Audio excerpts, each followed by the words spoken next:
Kaya sa gabi pong ito ay tayo po ay pumalaot po sa ating pag-aaral na kung saan ay tayo po ay binibuild up o pinupunuan tayo upang ihanda tayo sa ministeryo na pagkatawag sa atin ng Panginoon. So, nung mga nakaraan po, kung inyo pong napapansin, bawat pag-aaral po natin ay patungkol po sa equipping na kung saan na dapat nating maunawaan kung bakit tayo nandirito, bakit tayo naupo dito tuwing Miyerkules, at pagdating naman ng linggo, hindi na natin kailangan na umupo, kundi maglingkod tayo. Ano man yung bahagi na nangailangan ng ating paglilingkod, ay ipaglingkod po natin yun. Amen. So, sa gabi pong ito, kung kayo po mayroong mga Biblia, ay makipagbukas po kayo sa akin dyan sa dalawa lamang po itong talata na ating pong matutunghayan po ngayon. Pero may malalim po itong impact po sa ating puso. So, first na talata po ay ito po yung matatagpuan sa Pahayag chapter 22. Verses 12 hanggang 13. Yan, basahin po natin kung kayo po may Biblia. Pero pag wala po naman, it's okay. So, kuhanin nyo lamang po yung talata. Anang sa ganon, magbalik-aral po tayo sa ating mga sambahayan. So, Revelations chapter 22, verses 13 hanggang, verses 12 to 13. Ang sabi po dito, sa English po, babasahin ko. Yung may mga English po na Biblia.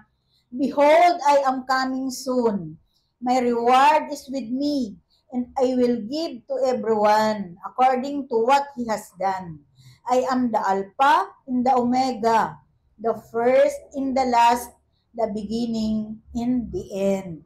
So sabi po sa Tagalog, at sinabi ni Jesus, makinig kayo, darating na ako. Dala ko ang mga gantimpalang ibibigay sa bawat isa ayon sa kanyang ginawa. Ako ang Alpha at ang Omega, ang una at ang huli. Ang simula at ang wakas. So pagpalain po tayong lahat sa pagkabasa po ng kanyang salita. Sa gabi pong ito, tayo pong lahat ay manalangin. Panginoon, minsan pa sa oras pong ito, hayaan mo po na maitaas namin ang iyong kapangyarihan sa buhay namin.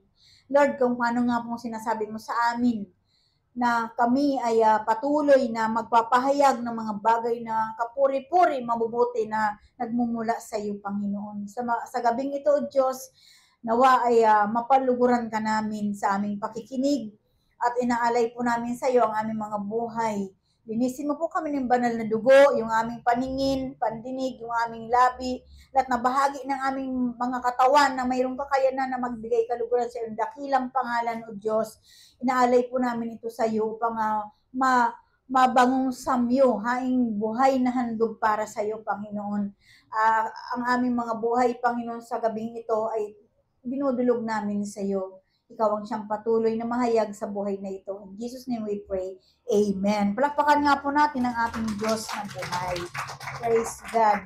So, kung ating pong ang ating pong pamagat ng ating pag-aaral po ngayon ay must keep on serving. Pag sinabing must, kailangan. Amen po ba? Must. Bakit? Sabi nga, why? Our work is always for God. Amen. So, why we are must keep on serving. Bakit daw po kailangan natin talaga na maglingkod sa ating Panginoon? Sapagkat yung ating mga ginagawa ay lagi itong para sa Diyos. Amen po ba? Yun, laging para sa Diyos ang gawain na ginagawa natin. Kaya nga, sabi ng Panginoon, sabi ni Apostol Juan sa Pahayag, Behold, I am coming soon. So, makinig kayo, darating na ako. Ang nagsasalita po nito si Apostol Juan, pero ang katotohanan po niyan, ito po ay ang pagdating ng ating Panginoong Hesukristo. Ang sabi po niya, dala ko ang mga gantimpalang ibibigay sa bawat isa ayon sa kanyang ginawa. Kaya yung ating mga gawa, it must be always for God. Amen po ba? So, sabi dito, ako ang Alpha at ang Omega, ang una at ang huli, ang simula at ang wakas. So, kumbaga wala nang iba pa, wala nang wala na mang nauuna pa sa kanya dahil siya na nga ang una. At wala na ding maging huli dahil siya na rin yung huli. Amen po ba? At siya din yung simula at maging siya din yung wakas. Amen. Yun yung pinapasabi ng ating Panginoon sa pamamagitan ni Apostol Juan sa Revelation. Kaya nga, lahat ng bagay na ating ginagawa, ito'y dapat para sa Panginoon. Amen po ba? Hindi mo lamang ito ginagawa, it's because you are have seen the work of our sisters and brothers, kundi ginagawa natin ito just for God. Amen po ba? Everything we do should be for God. So, laging rason kung bakit tayo naglilingkod dahil sa Panginoon. Amen po ba?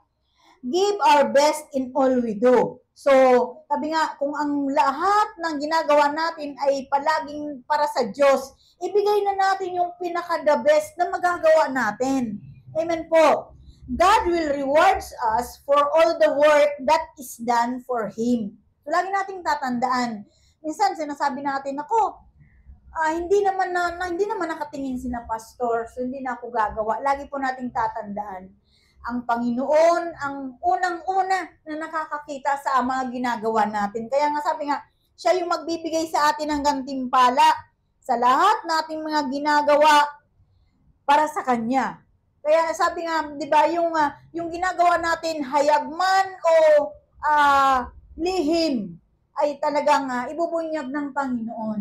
Kasi siya nga yung magbibigay ng gantimpala sa lahat ng mga ginagawa natin. Amen po ba? Praise God. So, sabi nga, why we are keep on serving. So, bakit nga daw po ba ay magpatuloy tayo na maglingkod? It's because our labor is not in vain. So, sabi po diyan sa 1 Corinthians 15:58, unang Korinto, chapter 15, verse 58. So, you get it? Sabi po dito, always give yourself fully to the work of the Lord because you know that your labor in the Lord is not in vain. So ano po ang sabi dito sa Tagalog? Kaya nga mga minamahal kong kapatid, magpakatatag kayo at huwag matinag. Maging masipag kayo sa paglilingkod sa Panginoon dahil alam niyong hindi nasasayang ang inyong paghihirap para sa Kanya. So, alam po ba natin na ito po yung promise sa atin ng Panginoon kung bakit po tayo naglilingkod. Hindi daw po, sabi nga, our labor is not in vain. So, hindi nasasayang yung lahat ng mga ginagawa natin. Walang nalilingid sa Panginoon. Lahat yan hayag sa Kanyang paningin. Kahit na maliit na bagay yung hinahandog nyo sa Diyos, hindi lingid yan sa Panginoon. Amen po ba? So, kahit na anuman yung sitwasyon ng buhay natin, lagi nating mas piliin ang sumunod at maglingkod tayo sa Kanya.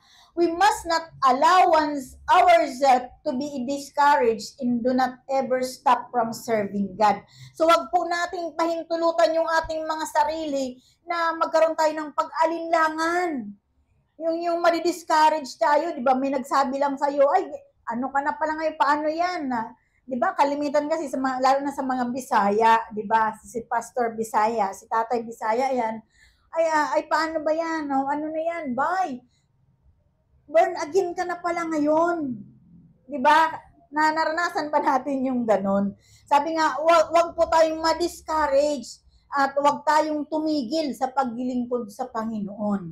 Kasi nga, katulad po ng sinabi po ni Tatay, kanina, di ba, nagsalita si Tatay kanina na mayroong nauuna na nahuhuli at mayroong namang nahuhuli na nauuna. Amen. Kasi nga po, kung bakit po yan pinapalala po sa inyo po ni Tatay, kasi kumbaga, it's time na para magpasya kayo, magdesisyon kayo, bagamat mahirap, pero sabi nga, di ba, mahirap pero piliin po natin ang sumunod na tayo ay makapaglingkod sa Diyos, kung ano po yung pagkatawag sa atin. Lagi po nating tatandaan kung ano po yung na nagagalak ang puso mo na gawin ito sa paglilingkod, sa simbahan man, o sa pastor mo, sa leader mo, yan po ay tawag sa iyo ng Panginoon. Amen po ba? Kasi po, di ba, kung titingnan natin yung iba't ibang tawag sa atin ng Panginoon, may tinawag na supporter, di ba? mayroong tinawag na taga-suporta, may tinawag na taga-pahayag ng mabuting balita, may tinawag na yun yung taga-panalangin o warrior. Di ba po? Yan po yung mga bahagi na dapat natin na maunawaan sa ating mga sarili. Kapag masaya ka doon sa pagtulong mo sa ministry, you must go on with that. Amen po ba? Ipagpatuloy mo po yun. Kasi tawag yun sa'yo ng Panginoon. Saan ka sabi nga, kung saan ka nasisiyahan o nagagalak ang puso mo sa ginagawa mo, yun yung calling sa'yo ng Diyos. Amen po. Yan. So, sabi nga, ipagpatuloy mo yan. Sabi dito, do not be discouraged and do not ever stop from serving God. So, wag tayong ma-discourage, wag tayong mawala ng gana sa paglilingkod. Magpatuloy tayo.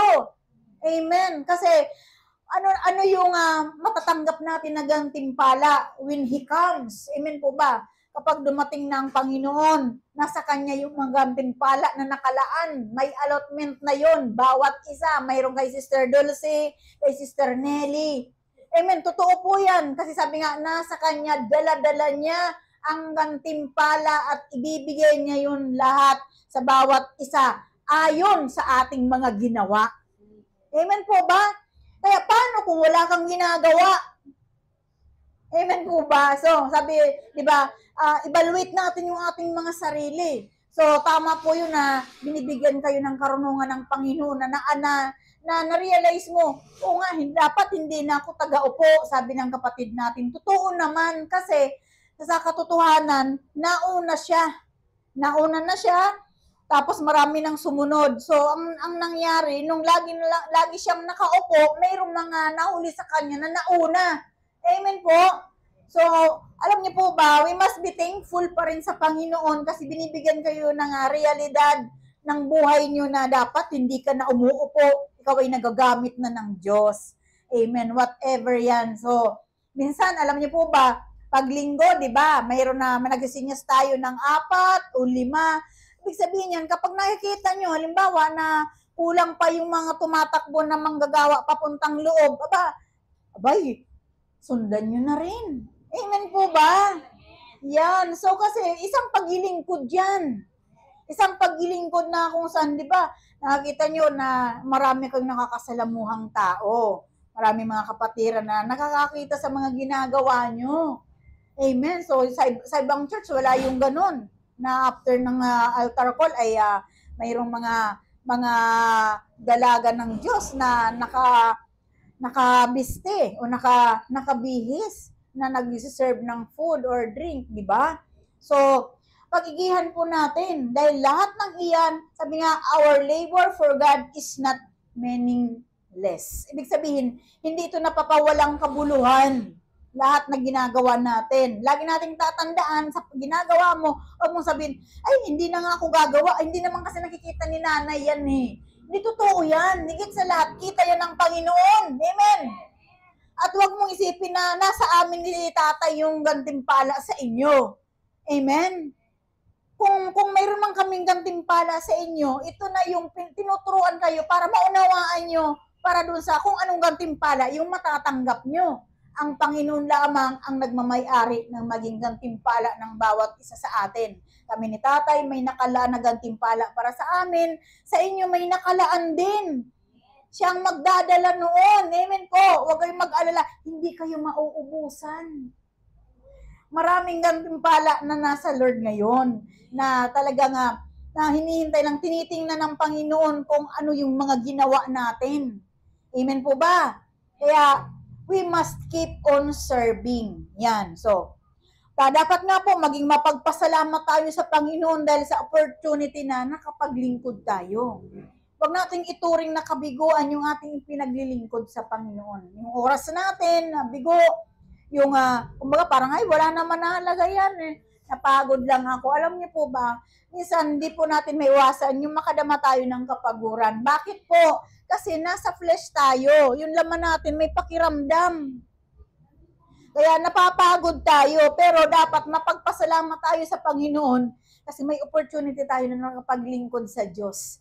Yung iba, hindi nila nare-realize na yung isang opportunity na ibinibigay ng Panginoon, napakahalaga po yung regalo ng Diyos sa atin. Amen. Hello. We must count it as our greatest privilege to be of service to Him. Ibig sabihin, ituring natin o ibilang natin na isang dakilang pribileheyo ang mapaglingkuran natin ang Diyos. Isang malaking pribileheyo. Hindi yan para, ay nako, tira-tira lang ng oras yung ibibigay ko sa Panginoon. Hindi ganon. Hindi dapat tayo nagbibigay ng tira-tirahan sa Panginoon. Amen po ba? Dapat yung oras natin, yung the best natin na oras na binibigay sa Kanya. That's why, paano ba ma-evaluate yung oras na para sa Panginoon na dapat natin ibigay? Ibigyan ko po kayo ng halimbawa. Tulad po paglinggo. Di ba paglinggo, alam naman natin na mayroon tayong gawain. So kayo na may mga nakaatang sa inyo, mga core leaders kayo sa church, antimano, mayroon kayong mga gawain. Amen po ba? So, i-priority natin yon. Huwag natin ipagpalit yung nakaatang sa inyong pinapagawa doon sa paglalaban natin. Amen po ba? Hello? Kaya pag linggo, kaya alam mo ba, pag Friday, dahil nga po, sakapos po kami ng time dito po sa loob ng church, kung mapapansin nyo, akala nyo, ganito lang yan, pero mahirap din po mag-imis. Ayan, so mahirap po maghanda dyan para po kapag may gawain, mahirap maggayak. Kasi ang nangyayari po, lalo na po itong mga mga panggayak natin, minsan tinatanggal po namin yan dyan para ibabad po sa powder. So kailangan labahan, kailangan patuyuin, kailangan maglinis. Baho natin sa araw na yun, doon po natin i-focus. Pagtapos na, wala namang problema. Tapusin muna natin yun. Katulad din po yan paglinggo. Maliban na lamang po kapag mayroon talaga kayo na talagang importante na pupuntahan, okay, you will go, you can go. Pero pag wala naman po, ay wag po natin na ipagpalit yung ating mga paglilingkod sa kung ano man nga bagay. Mas piliin pa rin po natin ang sumunod. Wag po tayo lagi nagdadahilan. Wag po yung idahilan na wala kayo. Wag nyo idahilan na wala kayong transportasyon. It's a matter lang di ba? Kung tinuturing po natin na kapatiran ang mga nandirito sa loob ng simbahan, ituring nyo po ng kapatiran. Wag po kayong nahihiya. Ay, paano? Wala po akong pamasahe. Amen? Alisin natin na yung nahihiya tayo, lagi natin tatandaan, ginagawa natin yan para sa Panginoon. Bakit ka mahihiya? Mabuti kung yung kasama mo, politician. Kapanalig, kapananampalataya. Amen po ba? So, gamitin po natin yung ating karunungan na mula sa Panginoon. Huwag na kayong mahihiya na magsalita na, ay, wala akong pamasahe, kasino lamang yun. Kapag nagsasabi kayo, pero kapag sinasarili nyo, naku, talagang wala kayong may papamasahe. Totoo po yan. Amen. So, ituring natin na dakila na pribileheyo yung nakakapaglingkod tayo sa Diyos. In our serving, do we serve God with our whole heart? So, sa atin daw po bang paglilingkod, nakakapaglingkod ba tayo sa Diyos ng buong puso? Amen po ba? So, yan. So, alam niyo po ba, sa ganan pong amin, so, nararamdaman ko po na yung puso namin talaga ay totoo sa paglilingkod sa Diyos. So, yan talaga yung kasi kapag hindi totoo ang puso natin, parang walang impact yung mga sinasabi natin, walang impact. Sabi nga nung isang kaibigan namin ni tatay sa akin, ako daw, kapag ako kausap, kahit na literal yung tanong sa akin, laging mayroon ako laging dinadaan ko sa spiritual. So, di ba natin kasi alam na tayo, bagamat tayo nasa laman minsan, nasa literal tayo, pag may kausap tayo na literal ang question, tayo kasi, we are a new creation. Amen po ba? Binago na tayong nilalang. So, unang-una, kapag binago kang nilalang, yung fruit noon, makikita na sa pananalita mo at sa kilos mo. Amen po? Kaya, yun yung lagi nakikita. So, parang kumbaga, para sa kanila, it's amazing na ganun ka, sabi nga sa isang word na a very talented na mananagot. So, sabi, praise the Lord. Kasi hindi naman ako sanay na sumagot na purely literal.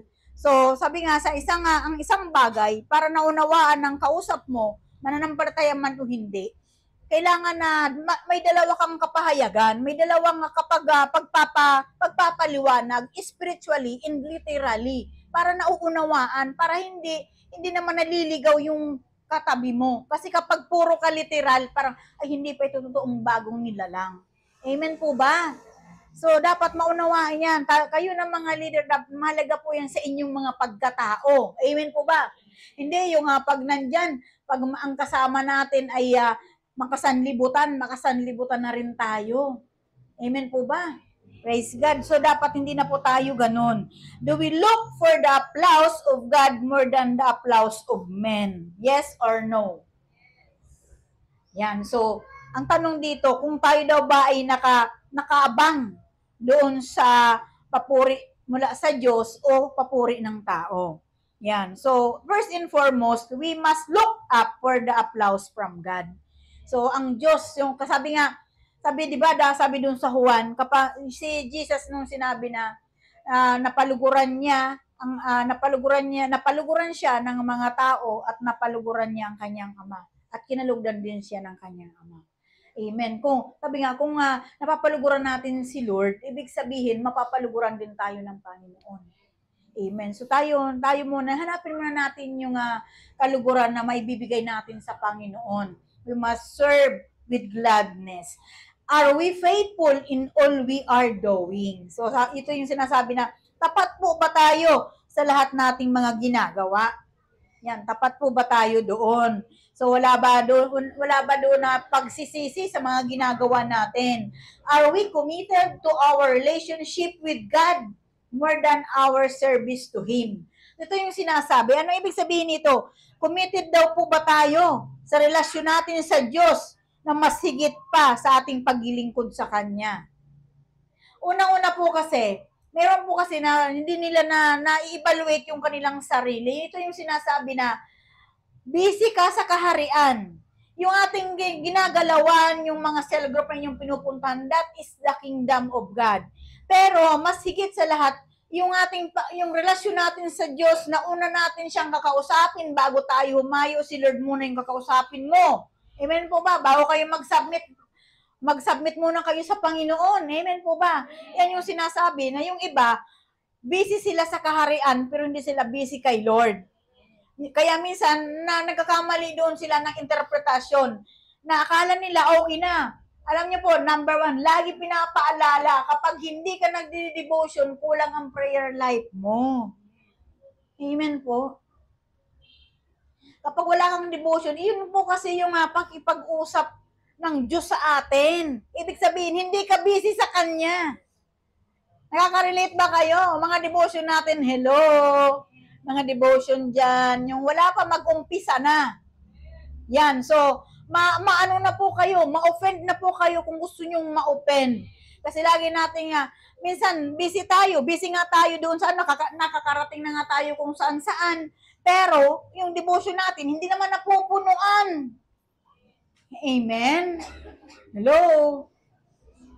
Yan. So, minsan natatawa na lang tayo, dahil minsan totoo naman. Amen. Kasi, alam niyo po ako, wala po akong permanente ngayon na devotion. Kasi may mga notebook ko. Ang bag ko na isa, punong-puno po yan ng mga ganitong notebook. Kasi lahat yan, alam niyo po ba kung bakit? Kasi bawat yan, mayroon yan ng mga mensahe ng Panginoon. Kasi kung ano yung mabitbit ko, kung saan papunta, sa hindi ba inaasahan na kailangan ng tulong, kailangan ng paalala doon sa pupuntahan natin, mayroon kang madadala. Kaya hindi lang po iisa ang ganito ko. Ang dami-dami ko pong mga notebook sa bag ko. Pero kapag aalis kami ni Pastor, isa lang ang dinadala ko. Kasi, siyempre mabigat. Yan. Katulad po, nung nasa radyo ko kahapon, ito lang ang dala-dala ko. So, dito po may mga preparation ako, yung mga verse na pangungusap ni Lord, nandiyan na.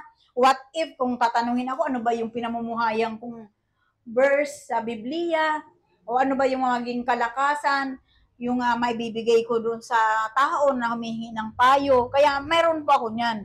So, dapat ganun tayo. Yung ating mga devotion, minsan na perfecto tayo sa attendance natin pagdating sa cell group, pero yung atin naman ng devotion, di naman perfect sa isang linggo.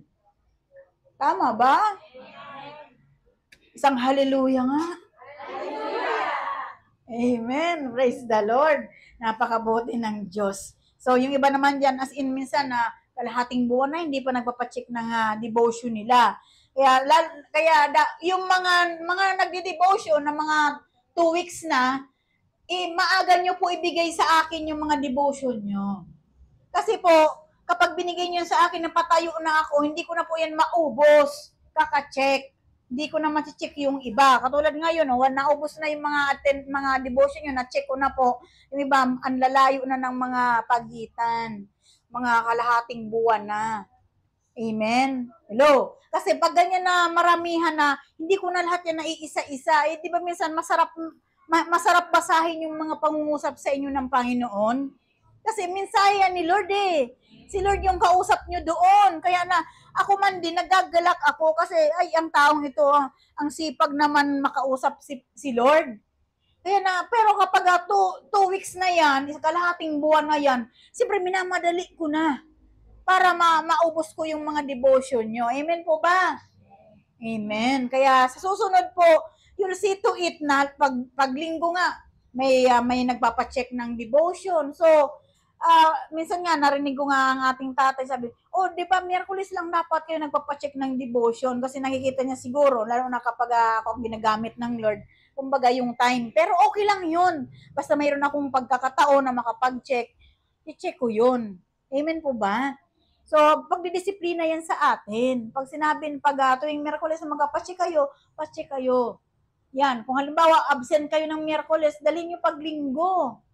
Yan. So, hindi na ako yan magtatanong, understood na yan. Kasi lahat yan, may attendance po kayo pag linggo. Ako mismo ang nagkukuha ng attendance nyo. So, hindi na ako ng assistance pa ako na mismo. Kasi doon sa devotion, sa attendance, mayroon niya na with the. Pag with devotion. Pero pag without, wala yun. Amen ba? Kaya hindi kayo makakalusot. So, lahat yun. Amen po? Kaya, di ba, masarap maglingkod sa Diyos. Amen. Napakasarap maglingkod sa Panginoon kung alam lang ng iba. So, dito po, meron po tayong mga several na factors na nakakaapekto sa ating paglilingkod. Amen. So, sabi dito, kung mayroon kayong mga notebook ngayon sa mentoring, isulat nyo at pag-usapan natin o ipasa nyo sa susunod na ating Miyerkules. Sabi dito, several factors that affect our service to God. So, may merong mga factor na nakakaapekto naman talaga sa ating paglilingkod. Number 1, hindi pa. Sabi dito, you must write down what you think you should do to improve your service to God. So, magsusulat lang naman din kayo. Hindi ito pwedeng pare-parehas kasi ito ay mula sa kaloob-looban ninyo. Amen po ba?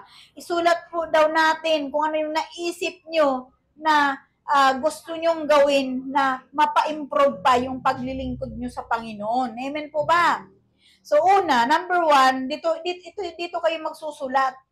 Relationship with God. So ano ba yung gusto mong ma-improve sa relasyon mo sa Diyos? And then, number 2, yung commitment. Yan. So ano ba yung gusto mong ma-improve sa pagkukomit mo sa Lord? Gusto mong bang ma-improve yung pagbibigay, yung pagtatapat, pag-iika po, ilagay nyo. Sabi nga, kapag kayo pinagpapala, huwag nyo nga isipin na mag-increase yung pamumuhay nyo. Kundi i-increase nyo kung paano kayo nagiging pagpapala sa iba. Amen po ba? Kasi yun yung purpose ng Panginoon kung bakit sinobrahan yung blessing para sa inyo. Amen po ba? Yung kahit na hindi natin kaya na mag-bless sa iba, pero dahil sa mayroon tayong malaking pag-ibig mula sa Diyos, nagagawa natin yun. Kahit tayo kulang din naman. Pero kailangan natin na maging pagpapala. Kasi hindi naman pwede na hindi tayo maging blessing. Kasi para naman minsan, di ba, nakakaano naman yung sinasabi, better give to receive. Di ba?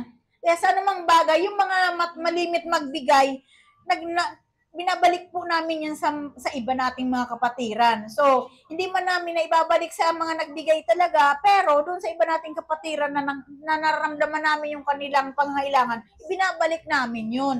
So, ang nangyayari, kayo yung pinagpapala kayo. Amen po ba? Nakukuha niyo po ba yung impartation po ng pagpapala?